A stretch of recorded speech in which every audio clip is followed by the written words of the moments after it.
सबसे पहले आज की तमाम बड़ी खबरें नॉनस्टॉप न्यूज में। पंजाब के मुख्यमंत्री पद से इस्तीफा देने के बाद कैप्टन अमरिंदर सिंह ने कांग्रेस प्रदेश अध्यक्ष नवजोत सिंह सिद्धू के खिलाफ मोर्चा खोल दिया। सिद्धू को पंजाब के लिए डिजास्टर बताते हुए सिद्धू का हाथ पाकिस्तान के पीएम इमरान खान और आर्मी चीफ बाजवा के साथ होने का आरोप लगाया। ये उनका लीडरशिप का दोस्त है, उनके आर्मी चीफ का दोस्त है और आर्मी चीफ की ISI ये कर रही है। और दूसरा he is also friendly with Imran Khan, उसका खास दोस्त है।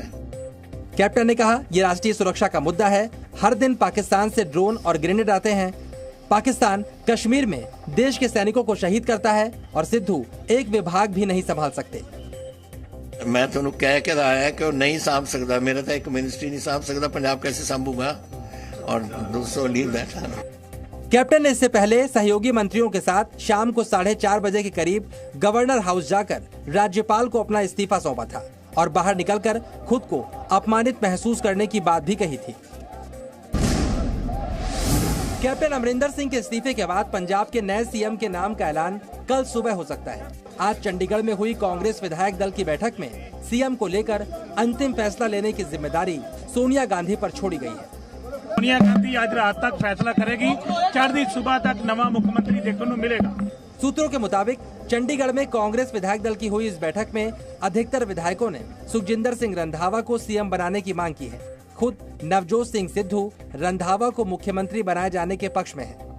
कांग्रेस प्रेसिडेंट से आग्रह करते हैं कि हमारी तरफ से आप CLP के लीडर को चुन लें। कैप्टन के खिलाफ 55 विधायकों की नाराजगी के बाद कांग्रेस ने विधायक दल की बैठक बुलाई थी। इस बैठक में शामिल होने के लिए नवजोत सिंह सिद्धू के साथ दिल्ली से पर्यवेक्षक अजय माकन और हरीश रावत चंडीगढ़ पहुंचे थे।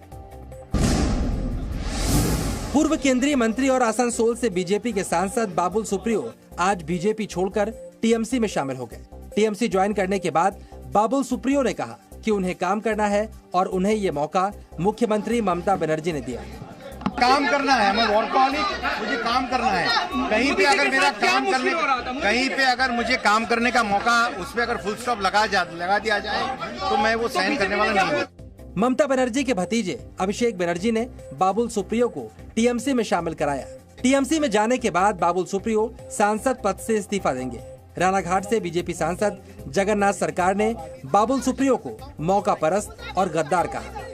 इसलिए बाबुल सुप्रियो जो किया वो भी गद्दार बन गया पब्लिक के पास। इनका अंदर किसी को योग्यता भी नहीं है, कोई इडियोलॉजी नहीं है, इसलिए वो देश चलाने के लायक नहीं है। वो कभी PM बनने के सक्षम नहीं होगा। इससे पहले बाबुल सुप्रियो की सुरक्षा कैटेगरी में भी बदलाव किया गया। बाबुल सुप्रियो की सुरक्षा अब Z के बजाय Y कैटेगरी की गई है। प्रधानमंत्री ने आज गोवा के स्वास्थ्य कर्मियों से संवाद किया। तेज वैक्सीनेशन अभियान की सफलता में गोवा की भूमिका को सराहा और अपने जन्मदिन के मौके पर वैक्सीनेशन रिकॉर्ड पर सवाल उठाने वाली कांग्रेस पर तंज किया। PM ने कहा कि रिकॉर्ड वैक्सीनेशन के बाद एक पार्टी को बुखार आ गया। 2.5 करोड़ से ज्यादा लोगों को वैक्सीन लगाई। कल रात को 12 बजे के बाद एक पॉलिटिकल पार्टी को रिएक्शन आया है, उनका बुखार चढ़ गया है। इसका कोई लॉजिक हो सकता है क्या? कांग्रेस ने PM के तंज पर पलटवार किया। कोविड मैनेजमेंट को लेकर टाइम मैगजीन का हवाला दिया और प्रधानमंत्री पर रिकॉर्ड वैक्सीनेशन का श्रेय लेने का आरोप लगाया। 2 करोड़ से ज्यादा 2.5 करोड़ तक ये वैक्सीन लग गई प्रधानमंत्री जी की जन्मदिन के अवसर पे। क्यों प्रधानमंत्री की जन्मदिन के अवसर पे इतने सारे वैक्सीन लगाने की योजना क्यों? हर रोज क्यों नहीं 2.5 करोड़ वैक्सीन लगते हैं? अधीर रंजन चौधरी से पहले कांग्रेस नेता P चिदम्बरम ने भी प्रधानमंत्री पर निशाना साधा था और ट्वीट करके सवाल पूछा था कि बड़ी संख्या में वैक्सीनेशन के लिए प्रधानमंत्री के जन्मदिन का ही इंतजार क्यों? गृह मंत्री अमित शाह जनजातीय नायकों राजा शंकर शाह और कुंवर रघुनाथ शाह बलिदान दिवस कार्यक्रम में शामिल होने जबलपुर पहुंचे। गृह मंत्री ने कहा केंद्र सरकार आजादी का अमृत महोत्सव मनाएगी, जिसमें उन गुमनाम वीरों के बलिदान को याद किया जाएगा जिनका नाम इतिहास में नहीं लिखा गया। श्री नरेंद्र मोदी जी ने एक संकल्प लिया कि आजादी का अमृत महोत्सव मनाएंगे और ऐसे गुमनाम शहीदों को फिर से उनकी स्मृति को, उनके बलिदान को पुनर्जीवित करने का काम करेंगे। गृह मंत्री अमित शाह ने कहा, राजा शंकर शाह और रघुनाथ शाह का स्मारक युवाओं को प्रेरित करेगा कि उनका जो स्मारक बनाने का मध्य प्रदेश सरकार ने निर्णय किया है, उसकी नींव मेरे हाथों से डालने का सौभाग्य मुझे मिला। अमित शाह ने जानकारी दी है कि जनजातीय कल्याण के बजट को मोदी सरकार ने दोगुना कर दिया है। उत्तर प्रदेश विधानसभा चुनाव से पहले मुख्यमंत्री योगी आदित्यनाथ कल राज्य सरकार का रिपोर्ट कार्ड जनता के सामने पेश करेंगे। कल सुबह 10:30 बजे मुख्यमंत्री योगी आदित्यनाथ अपने कार्यकाल की उपलब्धियां बताएंगे। 19 सितंबर को योगी सरकार के 4.5 साल पूरे। इस मौके पर राज्य सरकार ने बनाया विशेष रिपोर्ट कार्ड। रिपोर्ट में योगी सरकार के बड़े फैसलों की जानकारी। मुख्यमंत्री के अलावा केंद्र सरकार के मंत्री, बीजेपी सांसद और बीजेपी नेता यूपी के कई जिलों में प्रेस कॉन्फ्रेंस करके एक साथ सरकार की उपलब्धियां बताएंगे।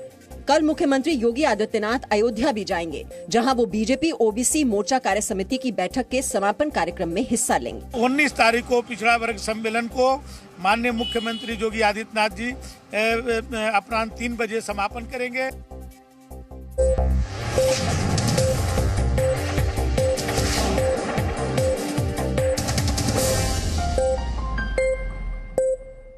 Presenting B News app, available on Google Play and App Store. Download it now.